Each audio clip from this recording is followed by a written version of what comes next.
বুড়ি ছেলে পছন্দ না, ওদেরকে না করে দাও। পছন্দ না মানে? একটা বাপের একটাই ছেলে, অবস্থা ভালো, জমি জায়গা আছে। যতই জমি জায়গা থাকুক, দেখতে পাচ্ছ না ছেলে কালো ভূত? আমারই তো পছন্দ না। কেন, তোমার মেয়ে আবার খুব ফর্সা নাকি? ফর্সা না হলো ওর মতো কালো ভূত তো না। ও ছেলে ভূত পূজা হয় তাই হোক, ছেলে অনেক জমি জায়গা আছে, ওই ছেলের সাথে আমি বিয়ে দেবো। জোর করে পেতে মেয়েটা জীবনটা নষ্ট করবে নাকি? নষ্ট কি, দুদিন পরে সব ঠিক হয়ে যাবে। মনে হচ্ছে তুমি সংসার করবা, যে সংসার করবে তারই তো পছন্দ না। যাও যাও, ডাইরেক্ট কি বলি দাও গা, মেয়েদের ছেলেকে পছন্দ করছে না। বসেন ভাই বসেন, একটা শুভ দিন পাওয়া গেছে। থাক, আর দিন টিন দেখতে হবে না, ছেলে কালো তো মেয়ে তো পছন্দ করছে না, আপনারা এখন আসতে পারেন। ভাই মেয়েকে একবার বুঝে দেখলে হতো না? আব্বা চলেন। ভালো আছেন বেটি? হ্যাঁ মধু, ভালো আছি।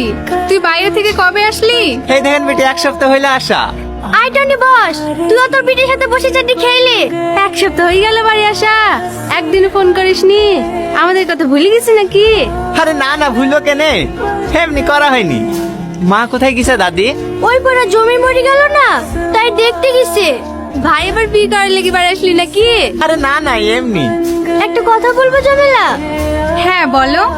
এধারে রিমোট তো ডিভোর্স হওয়া 2-3 মাস হয়ে গেল, বিয়ে শাদী দেওয়ার কথা কিছু ভাবছি নাকি? হ্যাঁ, বুড়ির আব্বা ছেলে খুঁজছে তো, সেরকম ছেলে পাচ্ছিনি।